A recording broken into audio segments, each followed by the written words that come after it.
tout le monde. Bon bah c'est encore moi, hein. Voilà, c'est pour la 4e vidéo, non 3e, bref je sais plus, on s'en fout. Aujourd'hui on va aborder un thème qui me tient particulièrement à cœur, qui est un gros souci d'ailleurs dans notre société, c'est est-ce que le bipolaire est dangereux? Ça m'est venu à l'idée de faire cette vidéo en fait parce que l'autre jour je regardais une connerie à la télé de série policière pourrie. Et en fait, la criminelle de l'histoire avait enlevé un enfant, tué des gens, et la raison de ce comportement violent était qu'elle était bipolaire. C'était dit exactement comme ça dans la série.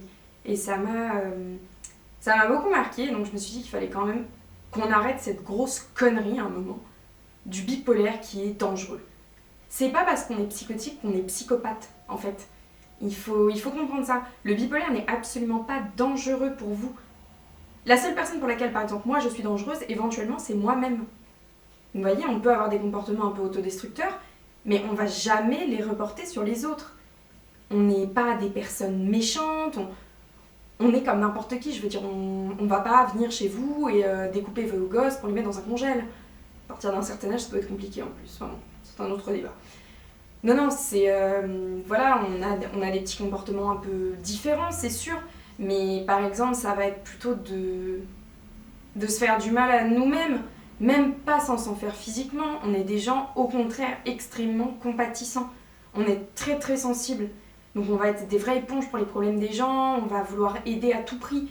Je veux dire, on va pas venir faire du mal aux gens, ce n'est absolument pas dans nos capacités, je dirais en fait. Bien sûr, il peut y avoir des bipolaires très cons, hein, comme il y a des cons partout, mais ça n'expliquera pas un geste violent. C'est pas parce qu'on est bipolaire qu'on va tuer des gens.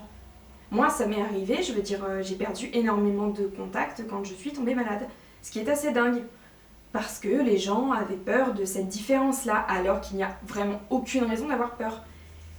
Même, par exemple, il y a eu la peur de devoir changer son quotidien, les gens qui étaient assez proches de moi, de devoir changer, se dire purée, il faut s'adapter à elle. En fait, ça nous rend pas absolument différents, c'est pas comme si on était des aliens, hein. Ça va pas changer grand chose pour vous de savoir que nous, les bipolaires, on est bipolaires. Il y a quelques comportements adaptés, bien sûr, comme ce sera le sujet d'une autre vidéo. Il y a certaines tournures de phrases qui sont adaptées, il faut pas trop nous mettre la pression, tout ça.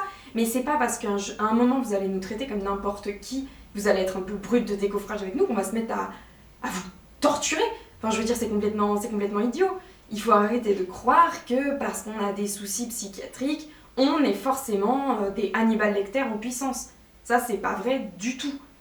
Donc, c'est vrai que j'aimerais bien que cette espèce de croyance populaire idiote s'arrête, parce que ça nous avantage pas du tout. Déjà, moi, personnellement, en tant que bipolaire, j'ai du mal à m'intégrer dans la société, j'ai du mal à me faire des contacts, tout ça, justement à cause de cette espèce de réputation erronée qu'ont les bipolaires. C'est déjà pas facile de vivre avec ce handicap-là. On n'a vraiment pas besoin en fait que la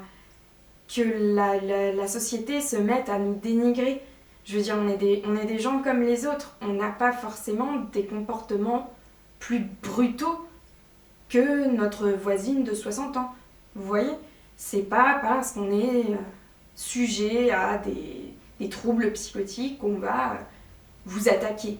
Ça, c'est idiot. Comme je vous disais, les seules personnes pour qui on peut être éventuellement dangereux, c'est nous-mêmes. On peut avoir des comportements comme... Je sais pas, moi, par exemple, quand je suis tombée malade et que j'étais stressée, je me grattais tout le temps la main. Vous voyez?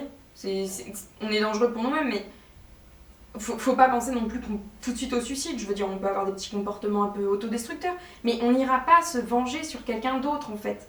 C'est ça. Si on décide de se venger de quelqu'un, ça va être pour une raison totalement random, comme quelqu'un qui n'est pas bipolaire. Mais on va pas aller tuer des gens. C'est pas la peine quand je viens chez vous de cacher vos couteaux ou vos ceintures, quoi. Je vais pas vous étrangler, rien du tout. Mais ça, malheureusement, c'est quelque chose qui est problématique dans notre société parce qu'il n'y a pas, par exemple, d'éducation autour de ça. Et on croit forcément qu'un schizophrène, un bipolaire, un dépressif va changer une vie dans le mauvais sens. Non, au contraire, on a des qualités, nous aussi. On a des très bonnes qualités en tant que personne. On peut être très gentil, on est compatissant. Enfin, voilà, on a un caractère un peu comme tout le monde, chacun sa personnalité. Mais c'est pas parce qu'on est bipolaire, schizophrène, dépressif que notre personnalité va vous agresser. Vous voyez? Donc ça me tenait quand même à cœur d'expliquer ça parce que c'est vrai que cette série policière m'a quand même pas mal marqué, ça m'a fait extrêmement bizarre de voir ça à la télé et je trouve qu'il faudrait avoir un peu plus d'éducation de ce côté-là, du côté des maladies invisibles. Je veux dire, ça pourrait aider un maximum parce qu'en fait ce qui est très dur à vivre dans la bipolarité, la dépression, la schizophrénie, c'est que les gens ne savent pas réellement ce que c'est, donc on nous catégorifie, on nous met des étiquettes qui ne sont pas justes, en fait. Ça, c'est très difficile à vivre, parce que autant, oui, la maladie, c'est cruel, c'est violent, c'est dur, mais ce qui est encore plus dur, c'est la bulle de la société autour, c'est ce qui englobe la maladie. Ça, c'est terrible. Et il faudrait que ça s'arrête, parce que ça me fait du mal, ça nous fait du mal, à nous les malades. C'est très difficile. C'est très difficile de se faire des nouveaux contacts comme ça parce que on a peur en fait de dire qu'on est comme ça. Ça rentre aussi dans le cadre professionnel par exemple. Moi j'avais extrêmement peur de parler de ma maladie pour avoir un emploi en fait parce que ça m'est arrivé de me faire refuser à cause de cette maladie. On s'est dit oh mon Dieu, elle est bipolaire, elle va jamais faire son boulot, elle va nous attirer que des problèmes. Alors, pas du tout. Moi, maintenant, j'ai trouvé un petit emploi. Je bosse bien sûr pas à temps plein. Je suis tombée dans une équipe qui, elle, n'a pas eu de préjugés et ça se passe très très bien. Je veux dire, je suis capable de faire mon travail. Je n'ai attaqué aucune de mes collègues.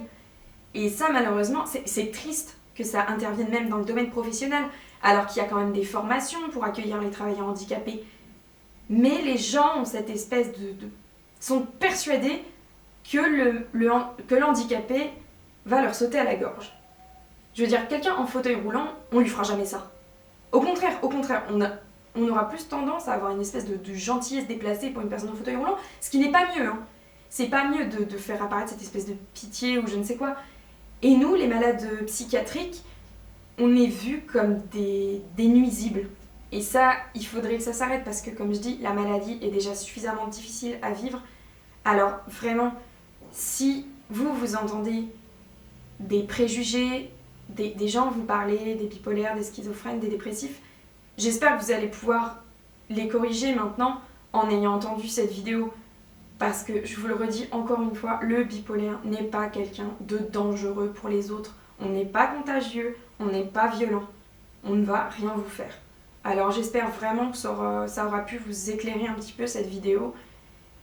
Et surtout, vous aider encore une fois à mieux comprendre la pathologie. Voilà. Je vous remercie beaucoup de m'avoir écouté. Sur ce, je vous laisse. Code Lyoko a débarqué sur Netflix. Bye!